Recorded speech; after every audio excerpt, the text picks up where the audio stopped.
சொல்லுங்கள் பிரதர், வந்து இந்த மாதிரி தமிழ் தேசிய கூட்டமைப்புகள் சேர்ந்து ஏன் தேர்தலை சந்திக்க முடியலன்னு நினைக்கிறீங்க? நம்ம நாட்டில் அறிவாளி கொஞ்சம் கம்மி தான் நினைக்கிறேன். ஆனால் அண்ணன் சொல்கிற மாதிரி தற்போது தான் அதிகமாக இருக்கிறாங்க போல இருக்குது.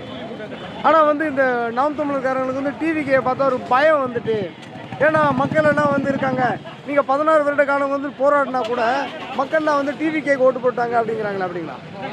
ஸ்கூல் படிக்கும்போது வாத்தியாரை பார்த்தா பயம் வரான். ஆனால் முன்னாடி வாத்தியாரை பற்றி மண்ட வண்டியாக பேசுவோம்.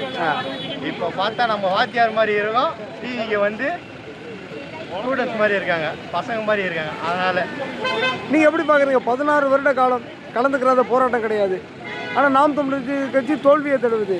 2 வருஷத்தில் விஜய் வந்து வெற்றியை பெறுறாரு. இப்போ காட்டில் சிங்கம் கம்மியாக இருக்கும், சிங்கம் புலியெல்லாம் கம்மியாக இருக்கும். ஆனால் ரோட்டில் பார்த்தா நாய்ங்க அதிகமாக இருக்கும். அதுக்கு நாய்க்கு வந்து பெரிய ஆளாயிடுமா? இல்லை இல்லை. ஆனால் உங்களுக்கு வந்து இந்த 3 மாதம் டிவிக்கு ஆட்சி எப்படி இருக்குது? எனக்கு தெரிஞ்ச வரைக்கும் தமிழ்நாடு ஃபுல்லாக பிரச்சனைகள் தான் இருக்குது. டிவிக்கு ஆட்சி நின்ற மாதிரி தெரில. டிஎம்கேவோட கொஞ்சம் உங்கள் பிரச்சனை அதிகமாகிட்டு வர மாதிரி இருக்குது இந்த 3 மாதத்தில்.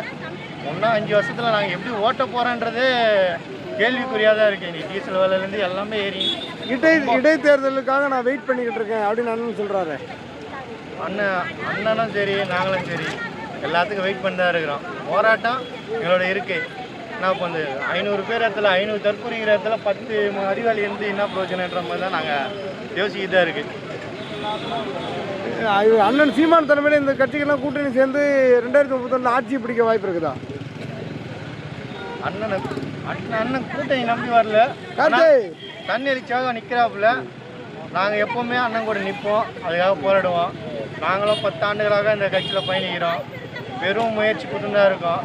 இருந்தாலும் என்ன பண்ணுறது, இனி இந்த வருஷம் தான் தெரியுது தற்கொலைங்க அதிகமாக இருக்கிறாங்க தமிழ்நாட்டில்னு. நன்றி.